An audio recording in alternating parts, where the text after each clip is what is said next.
Dick Van Dyke recently had to dance away from a wildfire that was raging towards his Malibu home, and 20,000 other Malibu residents faced the threat of evacuation. Meanwhile, the rest of us just wrapped up another year of catastrophic flooding, record-breaking heat waves, rampant tornado outbreaks, and several major hurricanes. At the same time, Trump is promising a new era of economic growth, largely fueled by slashing environmental protections, pumping the brakes on renewable energy policies, and putting domestic oil production on steroids. We will drill, baby, drill. Drill, baby, drill, he said, as the flames engulfed him, and he realized that civilization was no more. This is all despite the fact that the 2024 State of the Climate Report warns that fossil fuel usage is at an all-time high and contributing heavily to ecological collapse and leading to fires affecting all sorts of famous chimney sweeps. Now, it's not just Trump calling for the sort of growth that has climate scientists around the world wondering, why won't anyone listen to us? We try so hard, we do our best, we're so good at science, and no one cares what we have to say. If you're a climate scientist, I guess keep going, but if I were you, I would also be like, this sucks, maybe I'll just go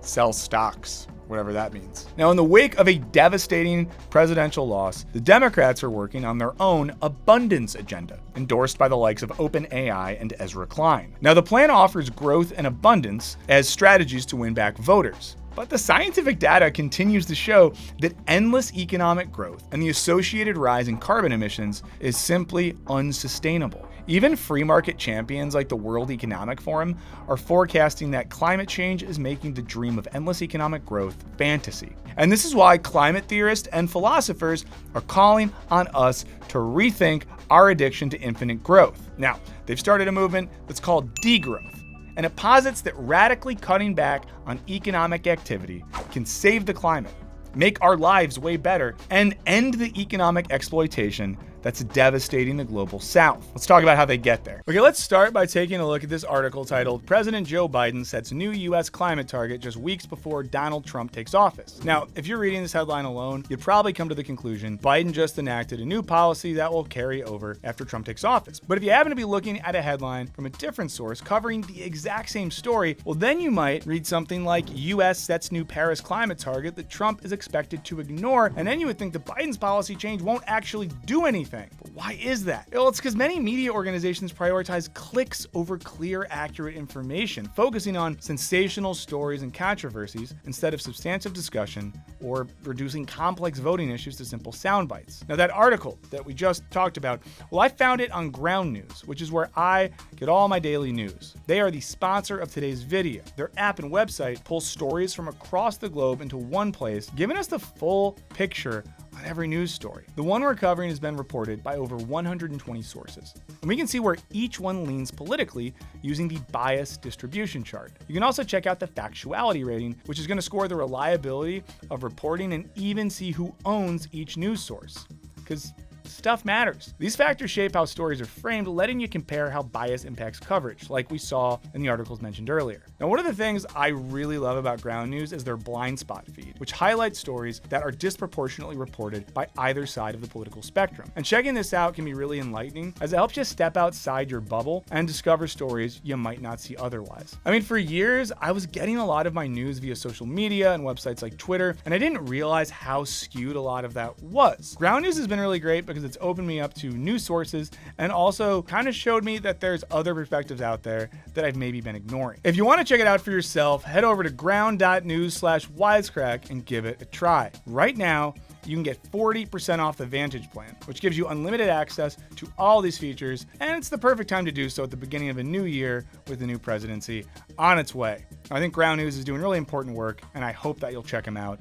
But for now, let's get back to the show. Capitalism needs growth. Now, when the market doesn't grow, we call that a crisis. And when it shrinks, we call it a recession. Now, the ruthless pursuit of growth by corporations, spurred on by market competition, leads to everything from wage cuts to price gouging. This pursuit of an iron law of growth causes what Karl Marx understands as a metabolic rift, whereby the need to grow the size of global wealth is increasingly divergent from the needs of the natural world. And even beyond burning fossil fuels, our economy necessarily devastates the natural world in many different ways, from mining to poisoning rivers to deforestation. Everything from our phones to our clothes to our coffee depends on someone in the global south working long hours for little pay, often in horrendous conditions. The more phones that need to be produced, the more time people, often children, need to spend mining minerals. Now, this drive for economic growth devastates the world, but in an uneven way, with the global north largely plundering the global south for resources. Human and ecological devastation be damned.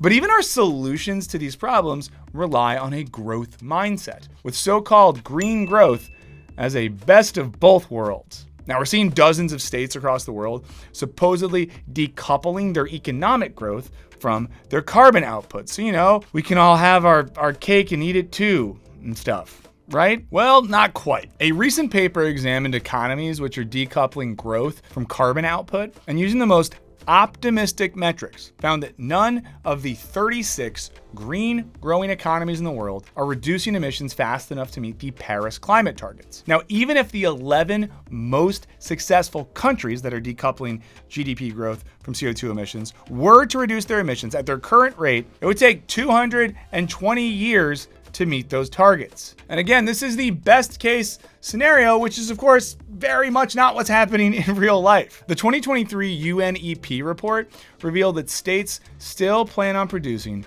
more than double the amount of fossil fuels by 2030 than what is needed to meet the targets. Now, as economies grow, energy demands increase. And amidst this economic growth, even as renewable energy use rises, so too does fossil fuel use. The green transition begins to look more dubious than ever.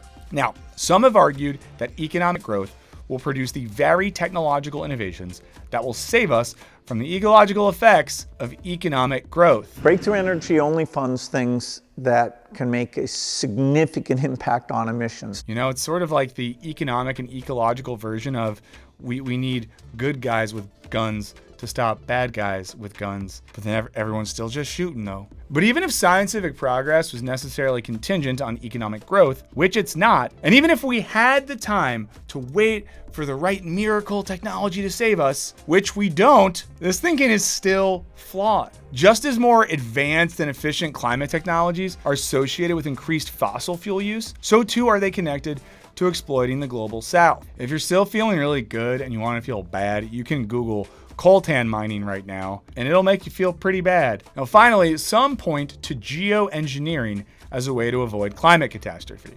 This one I really love. One suggestion is pumping sulfate and aluminum particles into the atmosphere to bleach the sky. But we know that it was us that scorched the sky. This one hits me hard because I lived through a really horrible time in the early 2000s. No, not 9/11. The trend of bleached tips, and you would get these bags at a store, and then you would use tweezers to pull your hair through these holes in the bag, and then your friend would bleach it, and then you would go to school and you'd be like, bye, bye, bye. And it looked really dumb. It was a horrible trend, and now they want to do that to the sky, to which I say, no way. Now, rather than changing the economy to fit nature, a lot of these theories imply changing nature to fit the economy. It's similar to something that Marx once wrote. He said, nature under capitalism becomes purely an object for humankind, purely a matter of utility. And this is all in attempts to hide a simple truth, which is that economic growth is causing global warming. And the culture of consumption that facilitates this growth, especially things like fast fashion, electronics, and meat, are produced under exploitative conditions, largely in the global south. I mean, if you Googled coltan mining and you were like, nah, I still feel pretty good, man, bring it at me. I don't know, watch some videos on fast fashion and the economic and labor conditions that make that happen. If you still feel good after that, well, the test results indicate that you don't have a soul. Now, put simply, the political project of degrowth posits that to avoid the worst of the climate disaster and ensure a transition to a sustainable economy, we need to break from the capitalist growth imperative, meaning that we need to radically reduce production and consumption in certain areas and basically just rearrange our whole society. Now, this idea makes some people just furious. Because I hate you! Degrowth has been accused of being austerity imposed on the working classes of the world, a genocidal Malthusian population control scheme, and a radical communist plot to overthrow capitalism. Between you and me, one of those doesn't sound so bad. You can guess which one I'm thinking of in the comments below. Now, importantly, degrowth seeks to break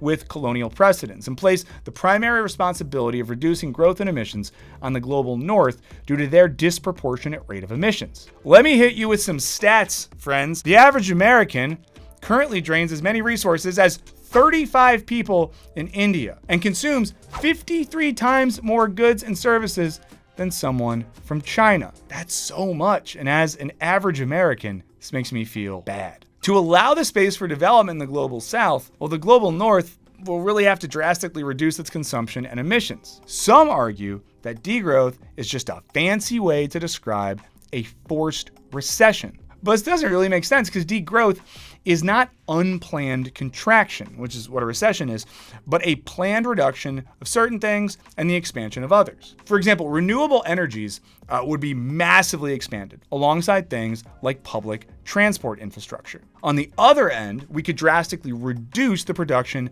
of stuff like fast fashion, or, stop making cell phones that need to be replaced every 2 years. We can reduce beef production, arms manufacturing, personal cars, and advertisements, which would really hurt the sort of dude whose whole personality is like, I eat burgers, shoot guns, have 8 cars, and love marketing. But more than just reduction, degrowth calls for a rearrangement of how we live to ensure that the working classes don't suffer from the brunt of a green transition. This is often labeled as a transition from private luxury to public luxury, so everyone would be able to live like Carrie does in the HBO original series, Sex in the City. You could all be having sex in the city, out of the city, on top of the city, with the city, while the city sits in a chair in the corner watching saying, oh, daddy's bad. So rather than using immense resources to build mansions or massive luxury apartments, which end up just lying empty, these resources could be used to build energy efficient public housing. This also involves replacing what David Graeber famously called bull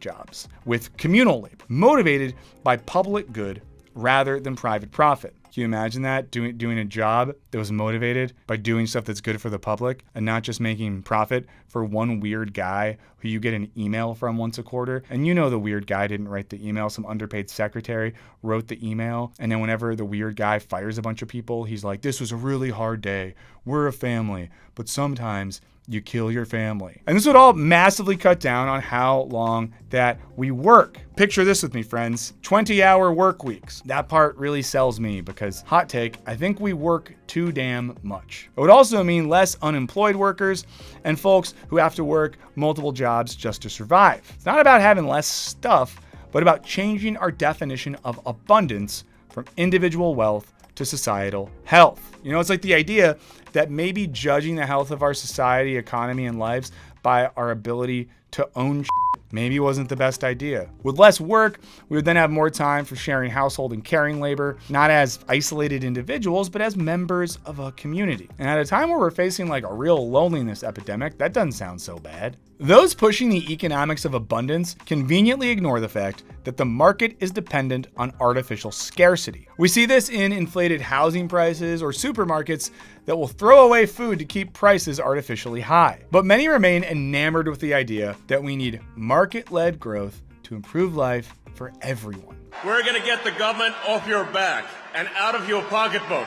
Yet another recent study proposed that a degrowth agenda could help us achieve a good standard of living for all 8.5 billion people on Earth and produce scientific advancement, all while only requiring 30% of our current global energy and resource use. But it would obviously require massive societal change. This vision is in stark contrast to both the realities of austerity and the Democrats' abundance agenda, which imagines abundance as being provided to individuals by the market. And this couldn't happen through subtle reforms of the existing system. It would require moving beyond capitalism and viewing the earth not as a reservoir of resources to be exploited for profit, but as the ecological basis for our entire existence. It requires reorienting production as a social good and not as a means to achieve profit. And this level of ambition is what makes it sound so scary to some and overly idealistic to others. Because of course, upturning our entire economic system, that could be a bit of a challenge. But more than just a logistical issue, the real challenge seems to be convincing people to change how we live. In the global north, political stability has often equated to our ability to consume commodities as frequently and conveniently as possible. Indeed, the rising cost of some consumer goods was a decisive issue in the 2024 election. I started using the groceries. When you buy apples, when you buy bacon, when you buy eggs, they would double and triple the price over a short period of time. And I won an election based on that. Now, since neoliberalism kicked off in the 1970s, states in the global north have deindustrialized and shifted their production to the global south. Now, this led to a decrease in stable jobs, an increase in consumer debt, and made our lives increasingly dominated by finance capital. Now, that all doesn't sound good, so you might be thinking, well, why do we put up with this? How did we let this happen? Well, I'll tell you why, friends. It's because we were flooded with new and cheap consumer goods made on the other side of the world. And we love our little treats, don't we? And we've since become, more or less addicted to that level of consumption, which then creates a hurdle to the adoption of the politics of degrowth. To overcome this difficulty, several proponents have tended towards emphasizing a sort of muted technocratic program as a third way between socialism and capitalism. They point to immediate policy prescriptions like nationalizing energy companies or investing in public transportation, which are, of course, do not get me wrong, welcome measures. But in doing so, they skirt around the revolutionary call to action, which the analysis actually demands. Because degrowth is more than just a change in production. It is a reorganization of society and would require the support of a full spectrum of existing social movements to be on board, rallying to radically alter how we live and stave off climate catastrophe. And again, I get that this sounds drastic, like something that would be a pipe dream cooked up by an over-caffeinated grad student. But at least for me and my buddy John Duncan, who wrote the script with us, degrowth is so enticing because it proposes a way to fight climate change while improving the standard of living for most of the planet's population. So instead of waiting for magical technological developments to replace fossil fuels, degrowth suggests that the power to combat global warming is in our hands, not the hands of the market. Now, in the past few years, we've seen some of the biggest global mobilizations in history. The Indian farmers' strike was the biggest single strike of all time. Black Lives Matter was one of the biggest transnational social movements. The Eras Tour, I'm kidding, I'm not going to compare the Eras Tour to the Indian farmers' strike or Black Lives Matter, because it's not the same thing. It'd be funny if I did, though. Massive mobilization is possible, and as more and more people feel both the economic and climate effects of global warming, movements will inevitably erupt. Ensuring that they are productive, though, rather than just reactionary, well, that one is going to be a challenge. And while this all might sound impossible, given the current political and economic climate, we're at least glad that there's folks out there that are still hopeful enough to posit solutions that could maybe save us from ourselves. But what do you think about this? Please do let me know in the comments. A huge thanks to our buddy John Duncan for writing this video with us. Please do subscribe to his channel if you don't already. If you want to support the channel, get more content from us, get all of our videos early with no ads, you can sign up for our Patreon. There's a link in the description. It also gives you access to our Discord community, which is a fun time. But thanks for being here. Subscribe if you haven't, leave a comment if you feel like it, and I'll see you next week.